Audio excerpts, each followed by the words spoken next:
want to do. I am leaving, and this is starting to feel like it's right before my eyes, and I can taste it. It's my sweet beginning.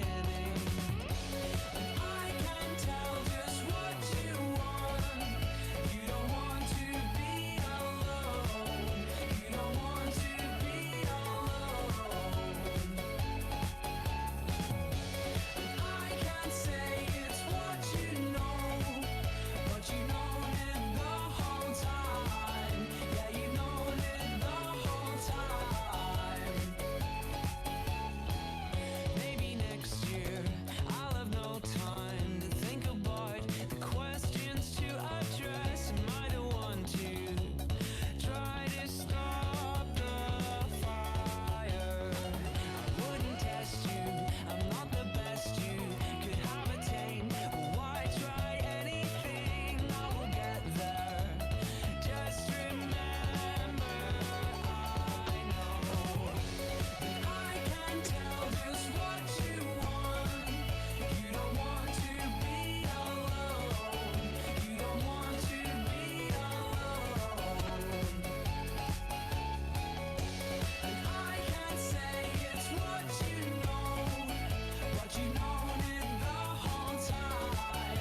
Yeah, you known it the whole time.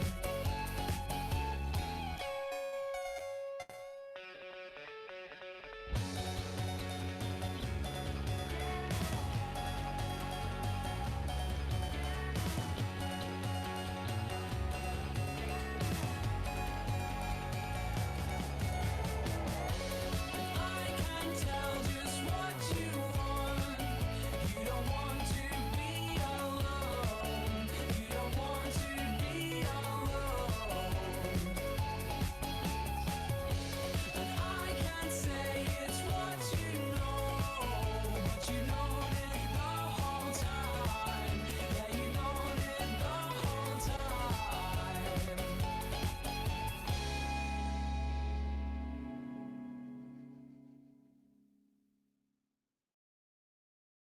Ain't got a soapbox I can stand upon, but God gave me a stage, a guitar, and a song. My daddy told me, son, don't you get involved in politics, religions, other people's quarrels.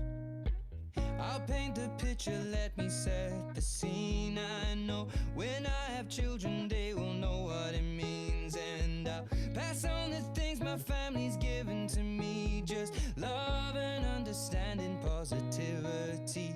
We could change this whole world with a piano, add a bass, some guitar, grab a beat, and away we go.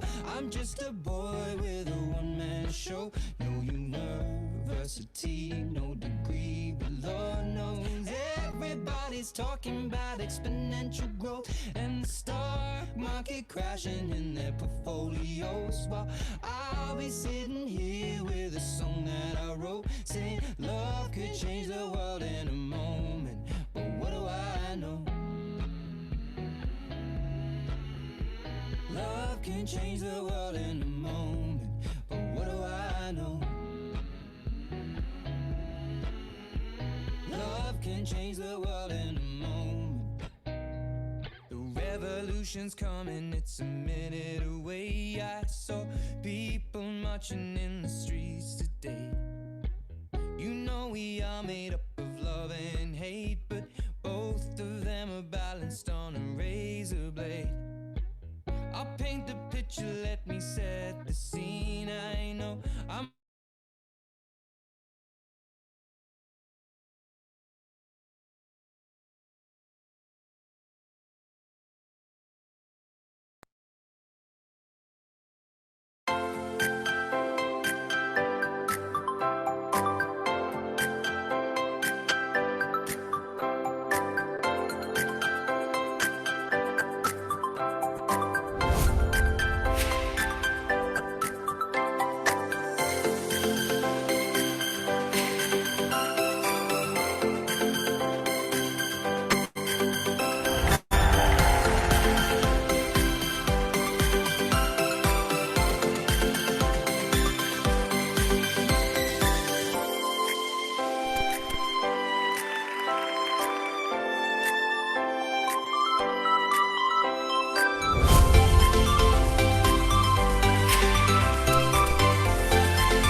Hello and good evening, everyone. Am I audible? Good evening, everyone. Of no sustainable future. We will discuss regarding on youth employment, which is very important to all youth across the globe.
Okay, hello.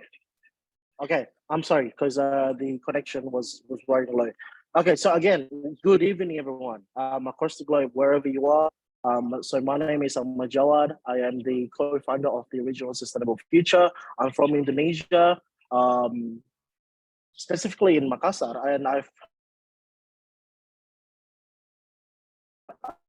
known that a lot of people attending from this fruitful event are from Makassar. So all youth across the globe. So we will discuss more about how to reduce gaps in youth employment. Are the skills and the curriculum are in line with the current policies, status quo across the world? Does the each state implement it? Corresponding is youth. I mean, is all youth across the globe corresponding and being part of the decision making process in each state. And we've known that across probably throughout the past 2 to 3 years, youth social entrepreneur is exceeding, and a lot of post pandemic, there are about 300, more than 300 social, what do you call it? Not really social, but startups, yeah, that was implemented and initiated by youth. So, um, so we will talk about youth employment. Why is it important? What is the status quo? So what's next? What can we do as youth to improve youth employment to build a better future? With that, I'm introducing you one of my good friend from Philippines. Will be the moderator for this evening. So his name is Neil Soria. And a fun fact is that Neil and I, we are one of the co-founders of ASEAN Youth Leaders Association. So we met, our first time was in 2014 in Manila, Philippines. And we initiated ASEAN Youth Leaders Association because on that year, there wasn't any platform on ASEAN. So there wasn't any youth platform on ASEAN. We initiated that. And right now, Neil Soria is one of is a founder of, if I'm not mistaken, is a socio. It's more on youth participation, youth employment, youth participation across the globe. So without further ado, everyone, with respect and with high hope that this event will exceed into a fruitful discussion. So without further ado, I will pass the floor and platform to my friend, Neil Soria. Thanks for that warm introduction, Joan. And I hope everyone is doing well tonight. And to formally introduce myself, my name is Neil. I am one of the co-founders and currently the chief executive of a local startup based in Manila. Which is Social, an alumni engagement platform for mentorship. So, working in the ed tech made me understand the different dynamics and complexities when it comes to youth employment and working with young people. As a very, very as a very, very young startup, and as a young person myself, I'm still in my youth days, age 28. Youth in the Philippines is from 18, as from 30 to the lower ages. So we understood that there are different dynamics, different complexities, especially for startups like us, working with young people coming from a diverse background, especially handling with interns. Our country is not part, unfortunately, of G20, and but we understand that the dynamics in G20 countries, specifically in developing countries, are similar with ours as well. Today, we have two speakers invited to provide some knowledge and their experience and expertise when it comes to youth employment in general. So we have our first speaker. She is also a delegate of Y20, Indonesian delegate of Y20, and I will let her introduce herself. I met her just a few hours ago. So here is Sheila Panji from Indonesia. Salamat malam, Sheila. Selamat malam, Neil. Thanks so much for the kind intro. Hello, everyone. Thanks so much for taking your time. I didn't expect that we have so much audience tonight, so thank you.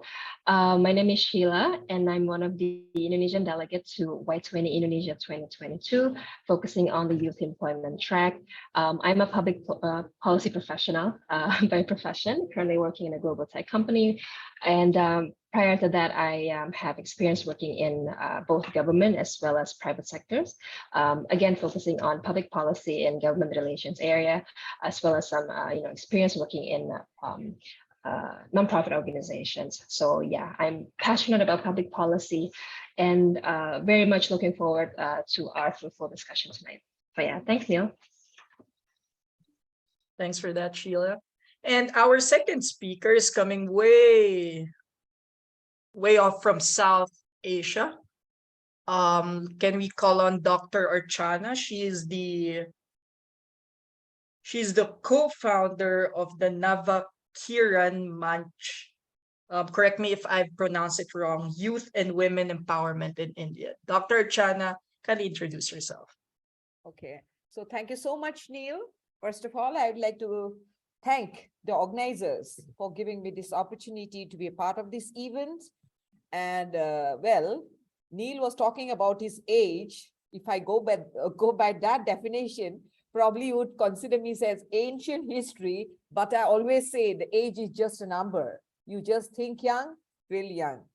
So as my introduction, let me tell you that I am an educator and I am into social work. You can call me a social activist if you want. And I was also very much involved in sports. In fact, I was a former state badminton player. And last but not the least, my main intro would be that I am a lifelong learner. I always think that I am the person who is lucky when I get the opportunity to be part of any event because I get the opportunity to learn. Today also, I'm here with all of you to hear your views, your insights on something very pertinent, something very relevant, which touches each and every citizen of this world. So that is all about me. And probably you will hear about my views as we move on later. Thank you. Namaste.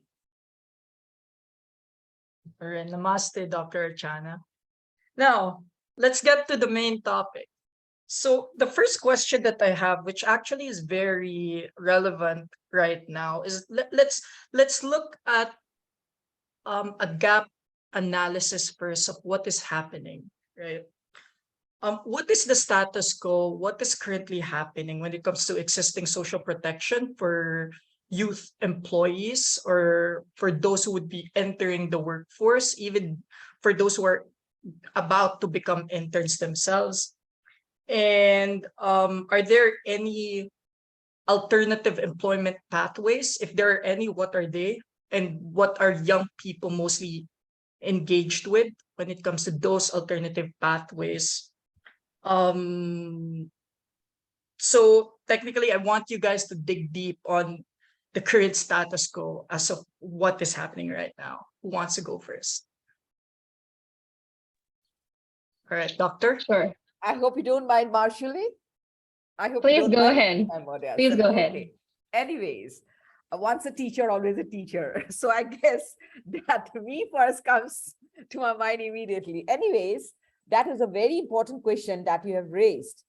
Well, as an educator with almost 33 years of experience in an institution where I've been teaching students pursuing the undergraduate course, and also being a part of certain organizations where I have had the opportunity to interact with youths, I must say that my personal views, and I have seen that I'm not very far from the truth also in that regard, in the Indian context, and in certain ways globally too, the education system actually lies behind the the tagline where we say that a particular country is developed and a particular country is developing. These two categories, the differentiation comes about because of the education system. And as far as the system of education in India is concerned, you must have all heard that very lately, the new education policy 2020 has come up now, which is on its way towards implementation. The center has already floated the problem. The cabinet has given the sanction. And now all the states are going to take the decision as to when and how they are going to start implementing it. But they have been given a deadline by the 2030. It is supposed to be 100% implemented in all the states. Now, why did the government feel that there was a need for a new education policy when we already had a policy in 1968, next in 1986, and then again, though we call this the third policy, in fact, in 1992, the policy of 1986 was redefined. Yet, the gap existed. And it was felt that changes needed to be made. So why? Because whatever is taken up educationally always touches the youths, the future human resources. So that needs to be taken into account. Every single aspect of the education policy has to be worked out in such a manner that the benefits are reaped by our future human resources. Unless and until we take care of that aspect, the nation cannot progress. And we will never head towards being a developed nation. Now, being an educator, and I have had the opportunity to handle the curriculum that was handed out to us by the different university under which the colleges are affiliated. Now, we have seen that the course actually, the curriculum actually does not prepare the youths for real life. It was more or less theoretical, and it almost, you could say, led to some kind of rote learning. They were learning, no doubt, but it was not preparing them for real life, to face real life situations. And the COVID-19 pandemic may be counted as a curse by someone. By us, I always say that it was an eye-opener. It was an opportunity for us to learn where we lacked, what were the gaps left behind, because our youths were not prepared for these kind of challenges. Why? Because the education system did not prepare them to face these kind of even academic challenges. So you see, after the COVID-19 pandemic, post-COVID situation was really very disheartening, not just in India, but all over the world. But mostly the developing nations experience it at its worst, like many went out of jobs. And the students also, even the youths, they who were in the job were also thrown out because the workplace could not keep any more employees. So you can well imagine the plight of these youngsters, our youths. What was happening? Why were they not thinking about alternatives? The main reason being that they were not trained up. to face such kind of eventualities. They were not trained up to think innovatively. They were not trained up to think critically and to become decision makers. The kind of education that they were receiving earlier were preparing them for a white-collar job. They were not being trained to become entrepreneurs. There are so many possibilities, but we cannot always blame the youth for not doing something like that. But the new education policy has taken all these things into consideration. It has given them a big shake too. So now, what our education system is planning to do is that it's going to overhaul the whole system. So right from the foundational level to the higher education level, the entire curriculum is going to be reframed. It's already, the foundation level curriculum has already been reframed just so that the students from the foundational level are groomed up in such a way that as they move ahead in life, move towards the different levels, they do so with certain preparedness. They're prepared, and the course curriculum was prepared befitting their ages. Earlier, it was not so. Everything was dumped on them. What was not taken into consideration was that whether they are prepared or not. We just try to impose our views, our ideas, our policies, our curriculum, our everything on them. But we never try to find out what they wanted, what they needed, which was actually the most important aspect leading towards the development, preparing them for real life. That was lacking. So this was one big gap, which now they are planning. The government has acknowledged its own fault in creating policies earlier, which actually were not the right kind of policy, which would prepare our human resources to become global citizens. Because unless and until we take care of the youths, the nation cannot progress. And we have to prepare them, keeping all the changes, the global changes, the global scenario in mind, not just prepare them to face the local challenges, not prepare them just to face the national challenges. Prepare them in such a way that no matter where they are placed, they are able to cope with all the challenges, be it at the local level, be it at the global level. So what actually is the need of the hour is the overhauling of the education system. That is the first step that should be taken up by all governments. By all governments, if they're really concerned about the plight of the youths, if they really want their nation to progress. Prepare them in such a way, mold them in such a way that they know how to face life. They are strengthened from within. And at the same time, less of theory, more of practical knowledge. Less of theory, more of practical knowledge. So the new NEP 2020, the new education policy of India actually are planning to, get the youngsters at the level of grade 8, get acquainted with vocational skill training, just so that they go, they observe, they have some kind of internship also there. They stay away from the school for a period of time under the guidance of a teacher and observe how things are happening outside in the other world, the real world, and what these people are doing, the local craftsmen are doing to eke out an income for themselves. And if they're interested, later on, they can take that up, and with more professional training, that can lead to becoming a career for them in future years. So there'll be lots of choices now given to the students. There'll be no rigid hierarchies. There'll be no rigid, curriculum. Like, earlier, the students had no choice. They had to, if they opted for arts, means they have to stick to arts stream all throughout the life. If it is science, science all throughout the life. It is commerce, commerce throughout the life. So it may happen that a person who is oriented towards an arts subject might be interested in a subject related to humanity or to science, or even to some kind of vocational course also. But earlier, he or she was not permitted to do that. The system was so rigid. But now it's going to become all flexible. students can take up any subject of their own choice. What they are focusing on is an environment, creation of an environment where students take to learning in a very happy manner because they have been given the choice to do as they like.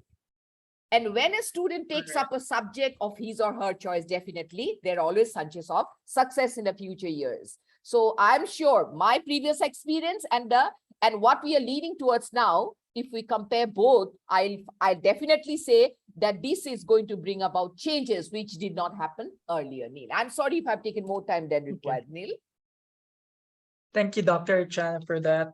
Definitely, we can see different kinds of gaps in the education system, which leads to mismatches when it comes to employment, which we will be tapping later on. For Sheila, I understand that you're a public policy professional, but I want to understand more also your thoughts on the current trends, either regional, local, or global trends that you see when it comes to youth employment. Do you have any insights on that to add on? Sure. Thanks, Neil. And thanks so much, Dr. Archana, for sharing that very insightful progress and the thought process that's happening in India and other parts of the world as well. Yeah, if you look at the statistics, actually, 1 out of 5 young people are not actually in education, employment, or training, or we call that matrix NEET, right? So 20% of youth are not in education, employment, or training. That's a high number. Apart from that, we know that globally, youth unemployment rate stands at around between 13 to 18%, depending on which source you use. Yeah. And then, so from that, I think we can see the gaps that you were asking before, Neil, and the urgency of putting youth back in school as well as in decent employment. Now, the problem, unfortunately, does not stop there. If we look at more specifically at developing countries, actually almost 97% of youth in developing world work in informal sector. Now, work in informal sector is not necessarily bad per se, but we know that in this sector, the jobs tend to be, or they're more vulnerable into getting low pay and low quality jobs, right? Because these are the jobs that do not have written contract in place, and these are the type of job that for example, part-time jobs or freelance jobs or gig jobs these days, working as a platform worker. So that gives job uncertainties to these young people, especially when external shocks happen like the pandemic. So that's why in this year's Y20, if I may bring it to our Y20 as our priority area, we specifically focus our attention on social protection for young people who work in informal or non-standard forms of employment, because they do also deserve similar protection as those young people who work in the formal sector. And this is important because data from UN shows that only 20 countries around the world actually provide social protection for vulnerable young workers, especially first-time job seekers. Right. And that's also the case in Indonesia, for example, where our coverage for social insurance for labor protection is still quite low.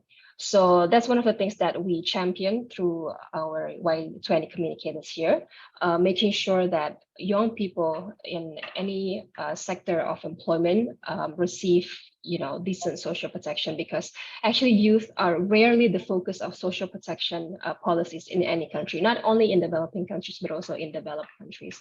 So that's why we put special attention to that. And also the other thing that's very important, which Neil, you also touched on before, is alternative employment solutions, right? If it's hard for young people to get into decent jobs, then what can they do, right? Now we see this trend of emerging, social entrepreneurship among young people, including in Indonesia, where we see, the emergence of, startups that have social impact goals, and we see that as a very positive trend. Excuse me, not only as a viable solution to youth employment problems, but also for to address other societal problems, right? That young people can contribute through their social enterprises.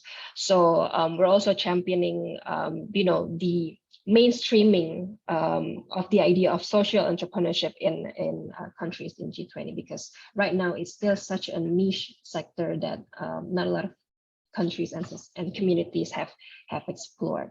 So yeah, thanks, Neil. All right, that's very insightful. Actually, with the emergence of different kinds of startups, specifically the gig economy and the sharing economy, more and more jobs that are in the informal sector are democratized, right? And it has always been a curiosity, especially on my part, on what kind of protection these workers have if they're not employed full time, right? So very relevant, very intriguing, and very timely. Especially right now that we are still in the middle aspect or the middle stages of the pandemic. More and more young people are in the digital realm looking for different kinds of jobs. So Dr. Chana a while ago tapped on gaps within the education system in India, which can be applicable not just in India, but also other parts of the world. Are there any additional gaps in terms of skills, in terms of probably the school industry gap, or in terms of job skills mismatch that we should be aware of, Sheila? Yes. Actually, I feel that there is a big gap. But that particular gap is going to be filled up very shortly by the NEP 2020 new education policy. And the gap is that our youngsters were not prepared, or they were not molded to face, as I cited earlier, the real life situation. No such studies were taken up to find out what the industries needed. So, once the student passes out with an undergraduate degree, or, if he or she is a little good academically, goes in to pursue the master's or takes up a teaching job, that's where they end up. If they're good in studies, they end up in a teaching job. The rest, they just sit tight doing nothing, because they are not prepared to think innovatively. They were not groomed in that way. So the startup trend has started now. A few youngsters have now started thinking innovatively, and they have made a survey of the market and tried to find out what's the needs of the industries, just so that they can prepare themselves, to take up these new challenges, mold them, come up, acquire new knowledges, and do something which would run in their own areas. I remember I had a talk with one of the vice chancellors of a private university, and he said that the curriculum which is framed by the government universities is such that it does not prepare the students for real life. But the private universities, they study the needs of the industries, and accordingly, they have the freedom to frame their own curriculum. And that is why many of the students who pass out from the private institution, they have more chances of getting a job than others. But now that particular gap is going to be filled up, because the quality of education, be it private, be it government, are going to be at par. Government is going to make sure that everyone, irrespective of their status, their position, their tribes, their location, or whatever, are entitled to the same kind of quality education. Same kind of quality education. And as I said a little earlier, that from the school level, they'll be groomed in skill training. They'll be groomed just so that if they do not go up for higher studies, they can at least do something of their own, taking the local aspect into consideration, finding out what they can do locally to turn that into a career, to become entrepreneur on their own, and be self-reliant, and also at the same time provide jobs for the local people. So this is the way we are heading right now. And many youngsters are also doing a brilliant job now. They have already started up their own startups. They have started and they're doing good. They're coming to the limelight, and they are inspiring, motivating other youngsters to do likewise, instead of just sitting tight at home doing nothing. You make a study of your own area, try to see what can be done instead of waiting for a white collar job. And then you try to find out what the government can do to help you generate that fund required to start that business. And why look for only the traditional track? Look for something different, you know, make a study of the local opportunities, and then you start whatever you want to do. So once you start, you have more insights, you gain more experiences, and you can also acquire more training on that line, and then slowly take your startup to a different height of excellence. That is what the government is also planning to do, to make it more widespread. Not just a few people, not just a few youths doing something like that, but the government wants that all youngsters should now start thinking innovatively, start thinking practically, not remain confined to the classroom, learning alone, come out to the community, learn to join hands with others in a similar place, and then work together for the not just your own development, but also the development of the state and the nation at large. All right. Dr. Tran, thank you for that. I have a similar question for Sheila. But before we get to Sheila, I understand that we have our delegate from Saudi Arabia in the room, who is also a speaker. He is Syed. Assalamu alaikum. Syed, are you here?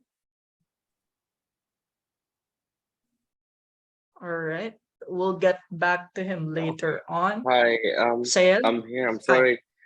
Yeah, I mismanaged my time zone, so I thought the webinar is later in the day because I'm in the United States currently, and +7 is yeah, give me a different impression about the time. No worries, Syed. adjusting. We're happy that you're able to join us tonight. Yeah, All thank you right, very much. All right. Now, Sheila, same question. What do you feel are the gaps? What are additional places that or things that we should be aware of and governments to take a look at? Yeah, absolutely. I think when we talk about gaps, there's definitely a problem of skill mismatch. So Dr. Archana is not only in India, but also in Indonesia, and I believe in many other parts of the world as well, where, you know, what the school teaches in classrooms are not necessarily the skills that the youth of today need in order to excel at the workplace, right? So that's actually one of the things that we try to address through our Y20 Communiqué. That is how, you know, we need to address these skills mismatch by strengthening our labor market information systems, right? To reduce the so-called information asymmetries between job seekers and then education and training institutions, as well as potential employers, right? So there needs to be better connection between, you know, schools and the industry, so that each other know what the other party needs, right? And what needs to be prepared in terms of, you know, youth skills. Apart from that, you know, these so-called connections needs to also be present in our education system and curricula, as Dr. Archana mentioned before. How, you know, we need to you know, better able in building curriculums that meet industry standards, right? Coupled by ideally student to work pipeline programs. So this is the part where we try to smooth, you know, the transition from school to work, because that's also has been one of the key problem area that we have identified during our discussion in Y20. And yeah, other parts or other initiatives that we think could address the problem as well is how we need to democratize access to skilling. Right. When I mentioned before about how so many young people in the world cannot go to school, then we need alternative solutions on how we can instill, you know, skills to these disadvantaged groups of young people. Right. So here we're also trying to champion the idea of democratizing you know, skilling through, for example, open source and modular training outside of schools, right? In Indonesia, we have what we call Balai Latihan Kerja, or like vocational education and training institutions that are not formal schools. They are not formal schools. So they are non-formal education institutions that are actually placed more closely to communities in both urban and rural areas. So so these can be something that we can leverage to, again, increase access for young people to to get skills that can help them accessing better jobs in the future. Right. And I guess it's just not the problem of not having enough jobs in a specific country, but also young people not being skilled enough to actually get the jobs that they want. Right. Yes, yes. And when we talk about skills, according to research, by I think that was 2028, different kinds of technical jobs or technical jobs that require technical skills like radiologists or jobs in medicine, engineering would be replaced by AI or machines, right? And it's happening already. It's very widespread. So what are some skills that young people should be equipped with? What are these skills that would put them at least a notch level when it comes to employment or even promotion, Sayed? Would you want to give your insight, Sayed? Of course. I think that question is very, very important. And I would not really use the word replaced by IR to begin with. I know that everyone is scared of artificial intelligence wave that is coming, and that we're going to have a lot of jobs, leaving the market from youth, from youth and other adults. But I feel like still, even IR, it will create a big market for youth, especially currently studying in universities and getting their skill sets done. IR basically is going to open up new market that everyone should look forward to be engaged with. So in terms of skills that are needed for the future, I feel renewable energy skills should be developed. We all now understand that there's a movement from industrial engineering and energy that is not harmful for the environment, like for example oil, petrochemical, these kind of engineering. And I'm speaking as I was an engineer before, but currently I switched to international relations. So I understand, like in the field, there are certain skills that you can transform to another industry. So if you're in one industry and you have certain skills as a young person, you need to see the potential, like for these skills later on in the future.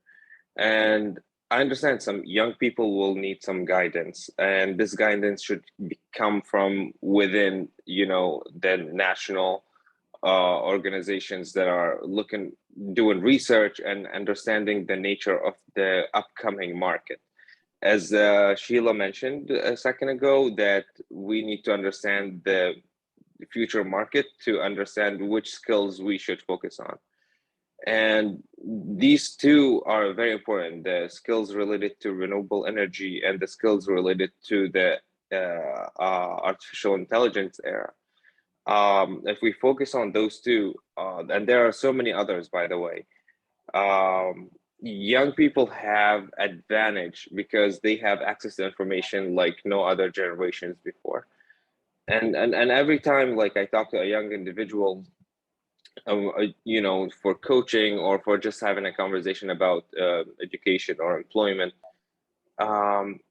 they're more than excited to utilize new technology to learn, new skills to guide them through their career, especially if these skills are accessible from at home.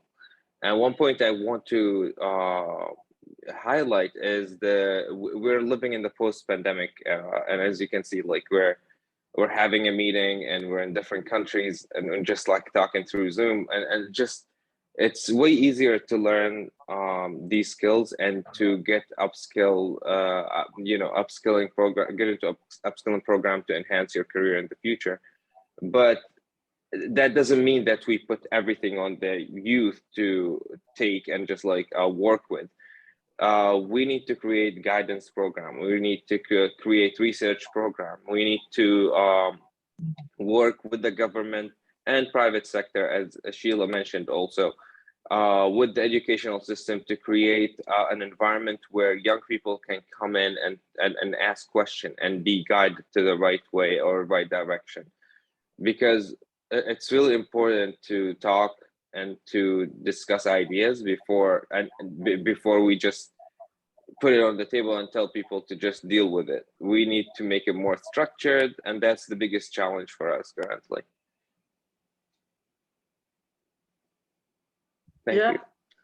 I definitely agree that first sustainable energy is the future. And I also would like to add that probably uh young people could also focus on soft skills, which is not really, really, or it couldn't be adopted by AI. Only humans can have soft skills like, empathizing with people, understanding another human behavior. So my next question is, now we've understood the status quo. We already know the gaps. We understand the challenges behind these gaps. Now, what are the opportunities that lie ahead, Dr. Chan? You want me to talk about the opportunities which are being provided to them by the government, or the opportunities they need to create by themselves on their own with all the exposures that they are, they have right now in comparison to people living in the past? Well, we are living in the digital age. So, and, the pandemic has taught us how far we can go with techno support. Yeah. So these days, all the youngsters should be, focused on becoming techno savvy. First of all, it's a survival of the fittest. Darwinian theory again comes into play here. In the game of existence, it is a survival of the fittest. And who is fit? A person who's ready to adjust himself or herself with all the new changes that is coming up. We cannot continue thinking in the traditional manner. We need to think new. And for that, the government, I personally feel, should take the initiative to prepare our youngsters while they are still students, groom them and introduce them to the workplace expectation, because the ultimate aim of education is to prepare them for a job, a career later on, for real life. They have to learn to stand on their own 2 feet. And it's their livelihood, isn't it? So it's not enough to dream. It's not enough to expect. They also have to prepare themselves. And in this regard, everybody does not get the same kind of opportunities. There's always a social divide between the urban and the rural. India is a developing country, and we all know, and it is a truth we cannot deny, the majority of the people belong to the rural section. So we need to provide even those youngsters, our human resources, living in the rural areas with those kind of opportunities which are available for those living in the urban setting, so that they are also groomed to prepare themselves to face all these new challenges, the new changes, so that, they can slowly move into any areas of work in the distant future, be it on their own, be it on a government level, anywhere. I agree. All right, Sid, you want to add on that?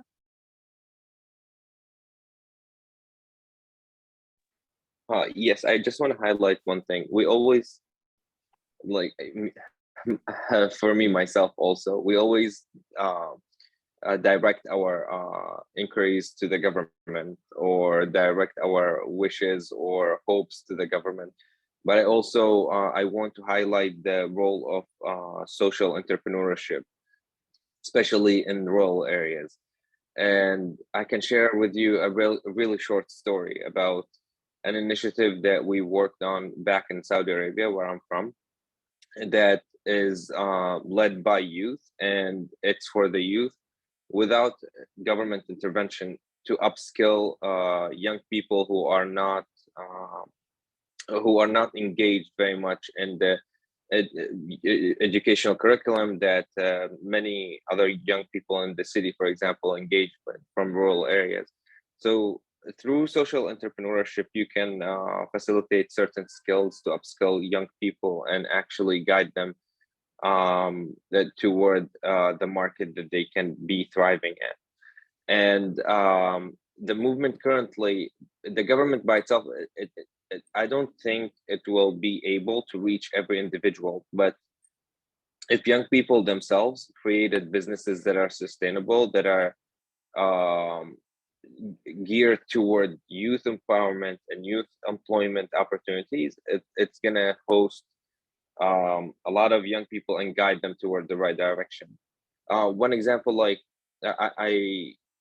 I know that there are some businesses that host people to work for them as part-timers, as informal, employees, or even full-time employees.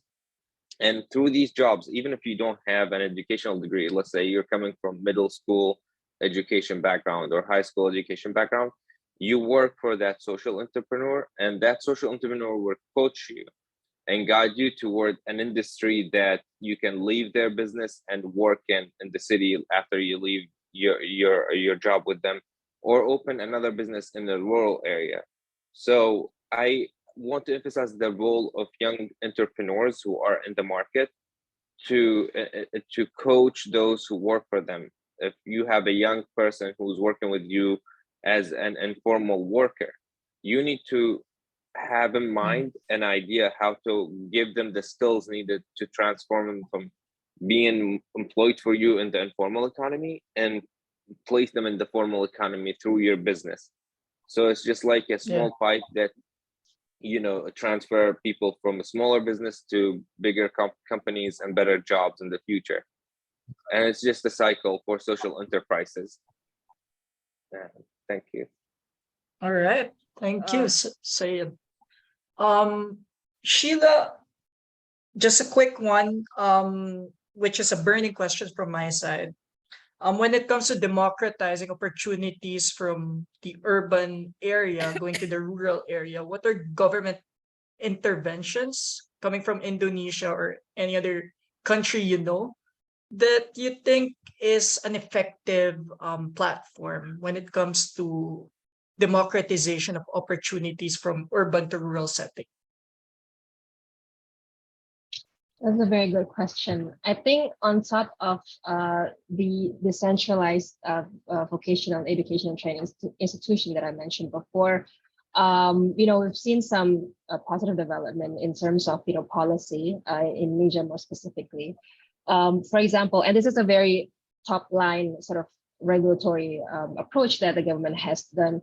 That is, they've given more ownership and power and authority to villages, actually, to rural areas in Indonesia, whereby they allocate a certain amount of budget or money to 70+ K villages in Indonesia every year, in which this budget is free for the the government of those respective villages to use, to allocate depending on their needs, right? Which is, I think it's a very positive development, and it gives the power back to the people at the grassroots, right? And we see that some of the villages actually use this for example, more urgent needs such as sanitation or roads, for example, for facilitating transport infrastructure for access of food and logistics, etc. But I can see also that this will be an open space for these villages to improve the education and labor policy for the young people in their respective villages, right? And one of the things that, again, we try to champion through our communique is exactly this, right? To empower and to strengthen the policy makeups in rural areas, such that the development or the growth does not only happen in urban areas, right? We sort of emphasize the importance of having a more cohesive labor workforce policies for rural areas so that we don't experience what we call rural flight, right? Young people trying to escape their villages to get better jobs in big cities, etc. Because we know that that's a huge problem. For example, for metropolitan area like Jakarta, Indonesia, just now, already too packed and too dense with people trying to find jobs and better life here. So there's definitely need to strengthen that that policy infrastructure at the village level as well. All right. Thank you. Just, I just want everyone to have a quick insight on this question that I have. What does the future look like for youth employment for you? And in your own probably thoughts or words, how do you want it to look like? Maximum 1 minute per person. Then we'll get to the Q&A. We have several questions from the audience, I understand, and so that we have time for them as well. So we'll start with Dr. Archana, then Sheila, then Sayed. Okay, so thank you, Neil. And since this is the last take from my side, let me tell you that I'm a very positive person, incorrigible optimist, you could say. And so I feel there is hope for the future generation. Our world will definitely progress because it is the youths who are going to take it forward. Being a social activist, working in an area who are considered far behind the people in the mainstream, I have been working with the tea community, marginalized tea community of Assam for the last couple of years. So I took up that area because I felt, well, I can do something of my own to bring them forward to the mainstream. I took up the youths, and my task was to empower the youths, empower the women. Being an educator, I have certain resources, certain skills, certain expertise, which I utilize. And again, I try to introduce them to sports because being a former state badminton player, I realize what life skills I have learned, which are helping me even now at this stage of my career. And so I have created an environment which has brought about a great deal of positive transformation amongst those youths who never saw anything beyond darkness in their lives. They were always neglected by the government. They were always ill-treated by the management because the colonial hangover, when the British had ruled over the tea plantation, they were ruled over by the colonial people and their mindset was left behind. But now we are working against that, and I'm trying to empower the youths to come out of the darkness to create a positive environment just so that they can go forward in life like any other citizens of the country, avail all the opportunities, and at the same time, help groom the younger generation who are now coming up to those same kind of opportunities and take them forward. And I'm particularly concentrating on the women because they are the pivots. They are the people, who hold the family together, because most of the tea garden laborers, they are wage earners and they have some certain very bad vices in the community. They are intoxicated and they most of the time do not take charge of their own entire family. So through the youths, through the women, I'm trying to bring about changes in their household, in their community, in the society. And fortunately, I feel I have been a little successful in that respect. And I am happy with that. But my dream will not end unless and until I'm able to bring about greater changes in their lives. And I'm confident that I will succeed in my mission in life. That's from my side. All right. Thank you for that, Dr. Chana. Sheila? Sure. The future of youth employment. See, it's tricky because youth employment is such a long-standing issue. It's a legacy issue that's been discussed in many Y20 summits in the years before. And for the right reason, because young people are way more vulnerable to getting unemployed compared to adults. And not only that, we're also vulnerable to getting into unstable jobs, as we discussed before. So I think, going forward, there needs to be better synergy. Again, I think that's the key between actors in different sectors to fix this problem together. Because when we talk about employment, we're talking about education policies, labor policies as well as social protection policies, as we discussed before. So Yeah. there needs to be really a concerted effort to come up with a regulatory sort of makeup and structure that can address the problems in all the touch points, related to youth employment. And I think the second point that I want to highlight is the importance of the contribution of young people itself, right? As I had mentioned before, we can't only, wait for government to do their job and to make better policies, but we also need to contribute ourselves, right? Young people are, we're like 1.8 billion strong today. We're the largest cohort of young people ever in the world. And so I think we have the power to not only be the future, but also to be the present, right? So whatever, policy solutions or real actions that young people can contribute to improve the youth employment conditions of today, then we need to do it. I think that's all for me. Famous. All right. That's some good insights right there. All right, Sayed. So from my side, I'm full of hope. I'm very hopeful for a better future.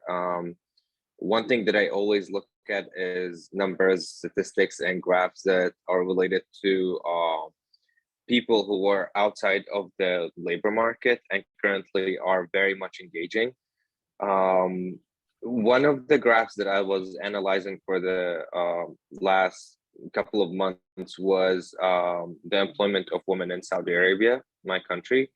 And here where I found hope, there was a spike from going from 28% being employed in the market to almost taking the 48% share of the market in the labor market in terms of women employment.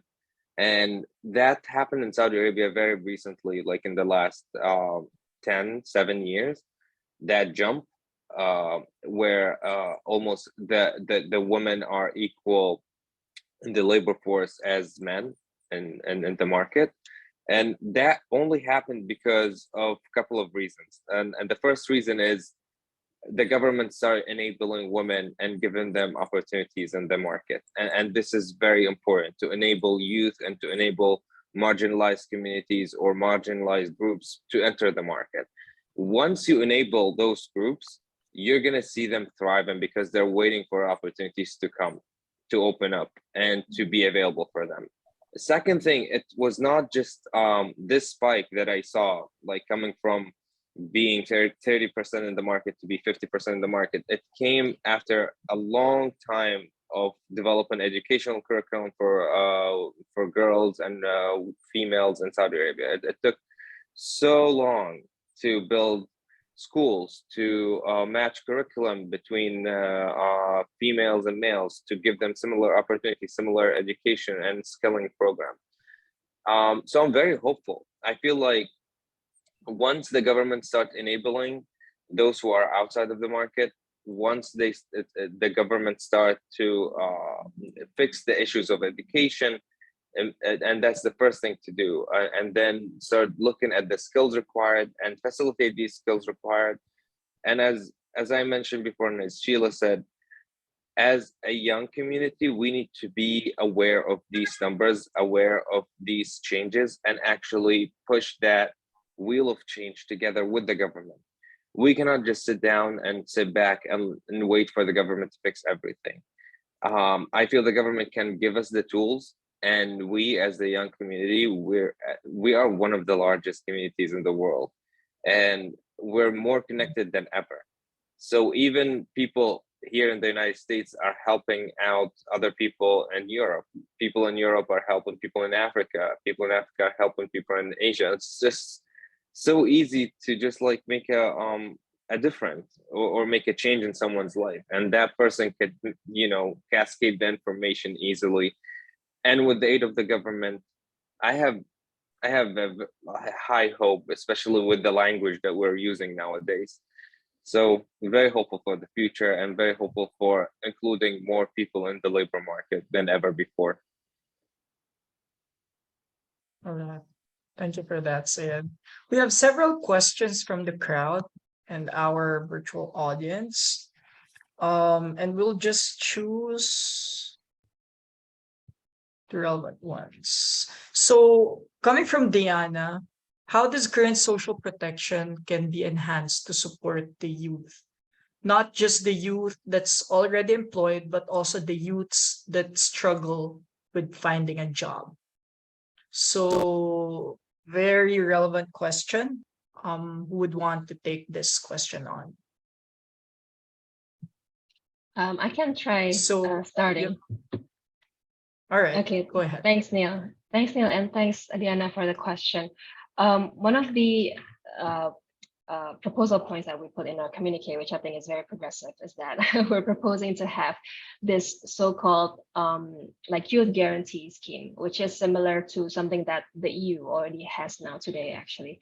That is, the government offering or guaranteeing young people with certain, employment offer or internship or apprenticeship opportunities upon leaving education or becoming unemployed, right? And I think that's a very sort of salient point that we're trying to champion on top of the other proposal points that we put under the social protection kind of space, right? As I said before, youth are rarely the focus of social protection systems in any country.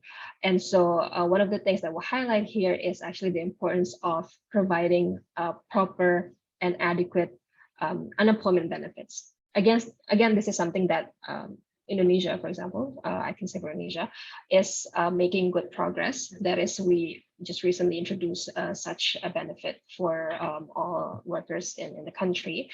But more importantly is that such unemployment benefits should have an employment support component that is, assistance to help skilling for young people, as well as things like job search assistance or placement programs, because not only they need income support such as cash transfers during like external shocks like the pandemic, but more importantly they need sort of a tool to lift them up and to access better jobs, right? So here what we're trying to say is that social protection does not only provide safety net for these people to prevent them into falling into poverty, but also try to lift them up by helping them access better jobs, right?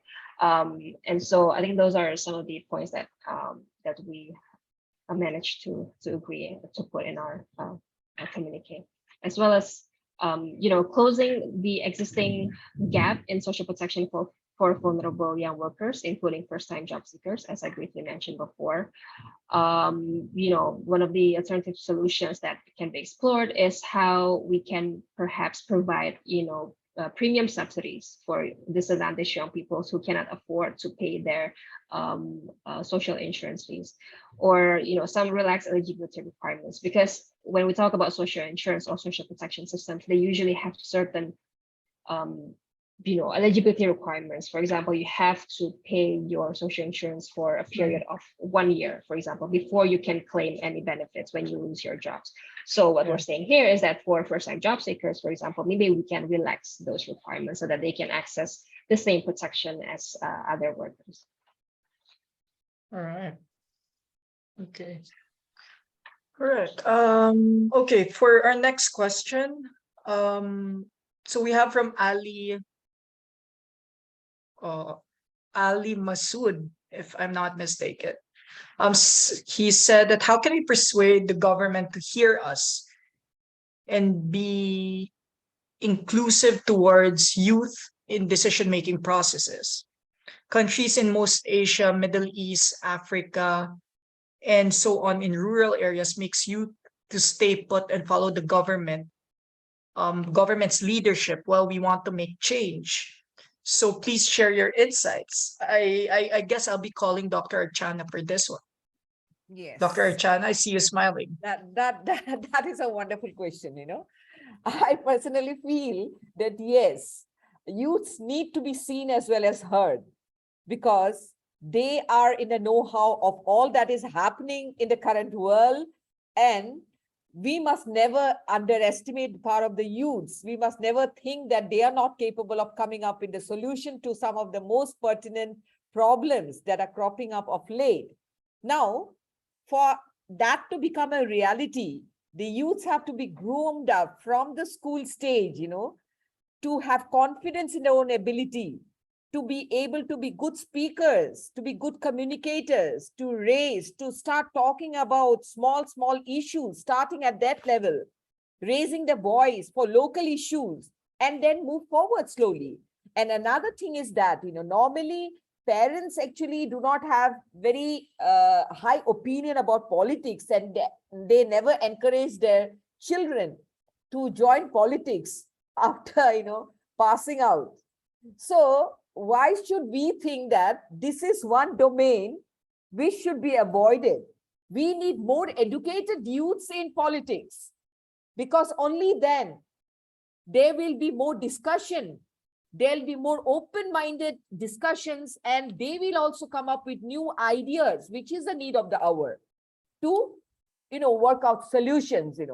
We normally, when we think about politicians, we only think about some very senior people and all. Why do we do that? Why do we underestimate the youngsters? They are qualified, but they should be encouraged Doctor, to join yes, politics also if needed be, to make themselves heard. Then only new policies will come up, new changes will come up, and many of the problems that are coming up, that can be, solved. That's my Right. view. Excuse me, doctor. Yes. But a follow-up question from my side probably is, that's when you want to look at it at the long term, right? But how can we make the government hear us in the short term? We need to make the local people, the people who are working for the government ambassadors at the local area, we have to make them aware of what is happening, why we need to address these issues, why it is so important. Not just keep on complaining. Move forward in a very structured manner. Talk, justify why changes need to be brought about in this area. Most of the time, we just criticize and we climb up after that. We don't take action. Even in conferences, certain important topics are taken up. But once the conference, lots of people come up with great papers, but after the presentation and everything, nobody takes that forward to the higher ups, because it's the higher ups who are going to implement if they think that the suggestions given by certain quarters needs to be accepted. So in this manner, we need to go about in a very structured way, All right. Makes sense. All right. Thank you for that, doctor. Sayed, you raised your hand. Yes. For me, to add to the answer for this question, I think an immediate solution is really, really hard to achieve. But what I want to encourage young people who want to be active and be heard to actually build the momentum and start connecting with other people.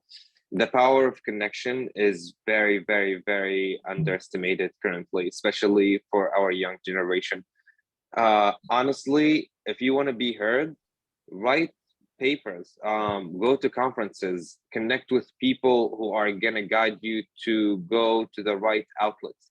Sometimes reaching out to the local government or the local people who have, decision making power is not very efficient. Sometimes you're going to reach out to the wrong person at the right time, or you're going to reach out to the right person at the wrong time. So what I want you to do is, as a young individual, to keep reading, to keep engaging, to keep attending events and listening to other people and formulate your own ideas, because all the ideas that we have in the communique as delegates, it came from a collective effort from our sides to be engaged in different areas. And what I really loved about our communique, because we're 20 different people from 20 different countries with delegates, and each person attended different conferences, talked to different people, had different connections.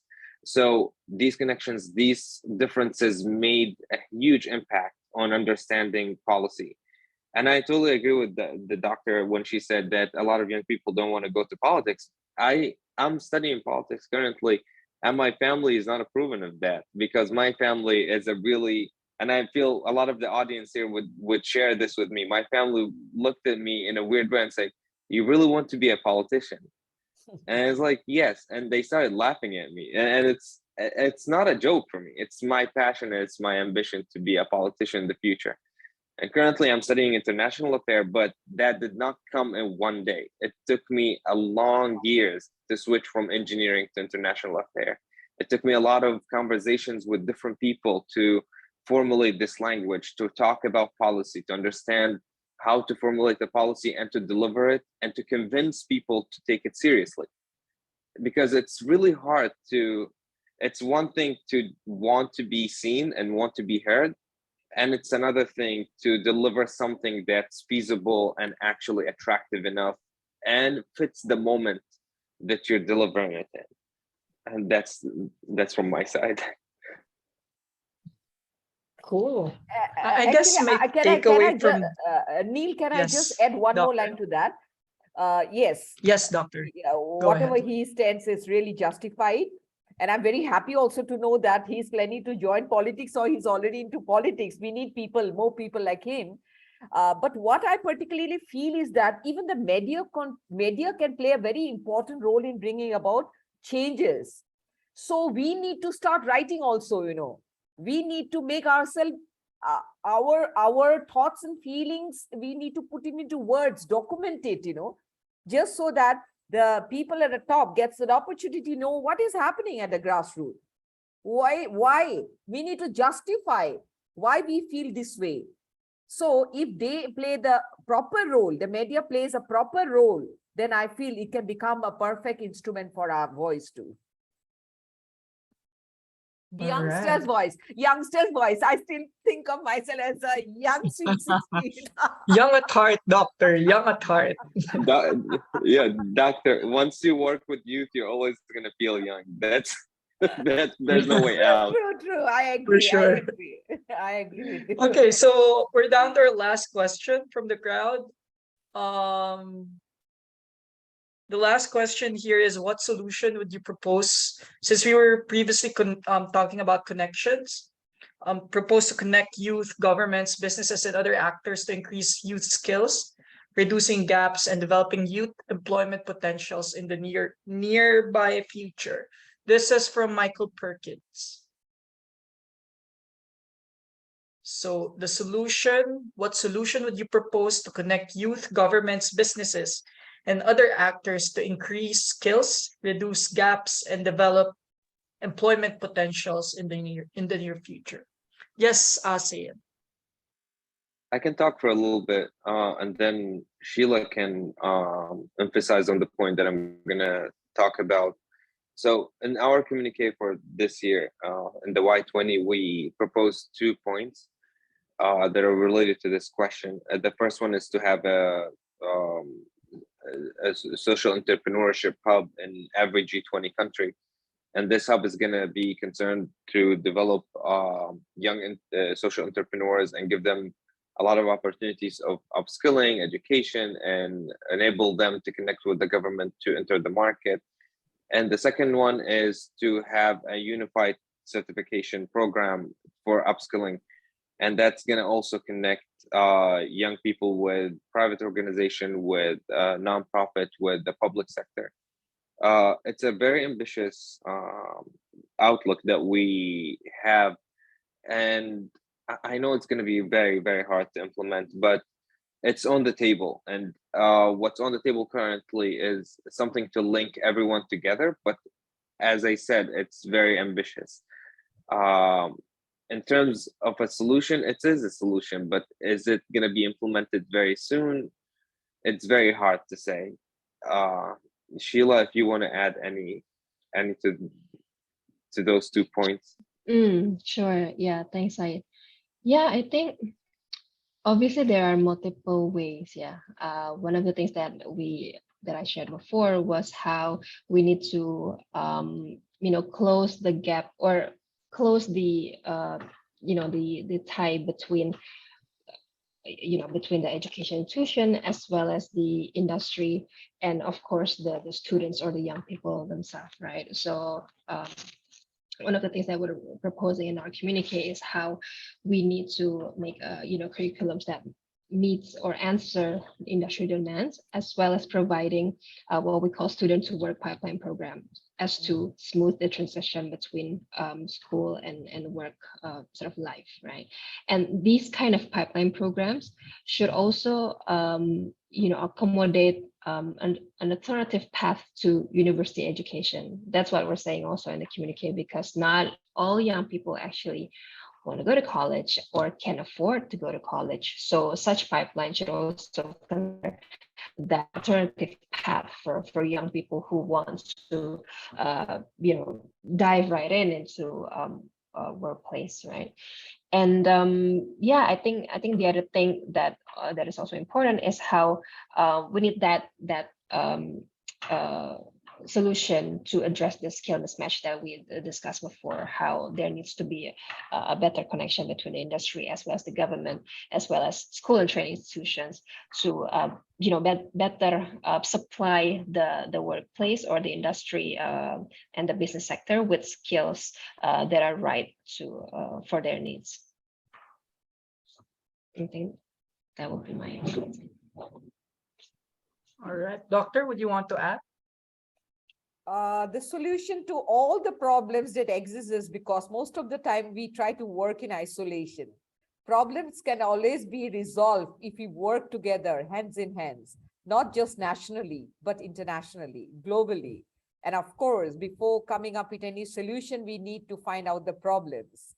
So first of all, make analysis of the problems and the gaps, identification of the gaps, come up with the right solution in the form of the education for the youths, the right kind of education which prepares them for real life, study the industrial needs or all the needs, the employment sectors requirements, and then make it possible for the youngsters at the level, at the undergraduate level, in the school levels, just so that they're mentally and otherwise prepared for the real life situation later on. They are prepared, they are ready to face all those challenges, so there won't be any gappings later on, Daba. All right. That wraps up our discussion for tonight. Very, very engaging discussion from our panel and very interesting questions from our audience. This has been a really great night, very insightful. Just to summarize the conversation for the past an hour and a half, 5 points or 5 key takeaways from my side. Number one, I would like to highlight and give a shout out to Syed for what he just said a while ago during the Q&A portion, that it takes time to build the language that you are using right now, especially when you shifted from engineering to politics. Similarly, it's also difficult to build a language and a voice for young people. Usually it would take time and time to understand these gaps, to identify these gaps, and to learn what are the right and adequate solutions. It doesn't go overnight. Just like in entrepreneurship where I'm in, you can't build a startup overnight and expect that you'd go on seed round tomorrow. So next one is keep the discussion going, right? I guess that's one thing to raise awareness. Keep as much people, much youths involved, so that they can learn the language. Like you can have a singular platform, singular voice, which governments would or people would hear. The third one is from Dr. Chana, learn how to identify the gaps. And how do we identify the gaps? Through data. Understand the realities, understand what or envision the future, and see what the gaps are within those realities versus the future. And eventually, when we talk about solutions, we can't just be going to a community, talking to young people and bring them our assumed solutions. These solutions has to be always validated, right? We go to a community, we solve their problems, not what we think their problem is. Right? So I guess those are the key point or key takeaways from my side. And short call of action for tonight. Yes, say it. Would you want to I add just want to something? apologize. Yeah, I just want to apologize before we end this session for the audience and the panel. I had a mismatch with the time zones. And I was like, I misunderstood the time zone. I'm really, really sorry. So I apologize for that. I had to do this. I'm really sorry. But What's important for is you're the here with us. Yes, yes. yeah, I love the conversations though. Very fruitful. And once again, I apologize for the audience first and for the panel second. I'm sorry. Apology accepted. Okay, so short call of action before we close. Please follow the Instagram RSF at Regional Sustainable Future and at Y20 Indonesia 2022. That's on Instagram, and check the recording of today's session at RSF YouTube. So I would turn this now to our organizers. Jawad, if there are any more closing ceremonials, or should we close the session? Right. Yes, I think we Yes. can. Sorry. Alright, Yeah, so we can just, close the session here. But before we close, I think we can just take a screenshot of all of the panelists here. Right. I'll count on Okay. 3. 1, 2, and 3. Okay, that's all. Thank you. Right. So Thank you. thank you very much, everyone, for joining the session today. Thank you, I hope everyone. everyone had a good time. Thank you, everyone. See you on Thank the you, next everyone. session. Thank you, Thanks. everyone. Thank you, you. Everyone, guys. Bye-bye. for this wonderful opportunity. And I really, really enjoyed listening to all your views. You all made me young once again. And it was a great learning Bye-bye. experience. It was a great learning experience. Thank you, Dr. Chana. Thank you, Thank you, Neil. God everyone. bless. God bless. God bless. Thank you, Thank you. everyone. Thank you. Bye-bye.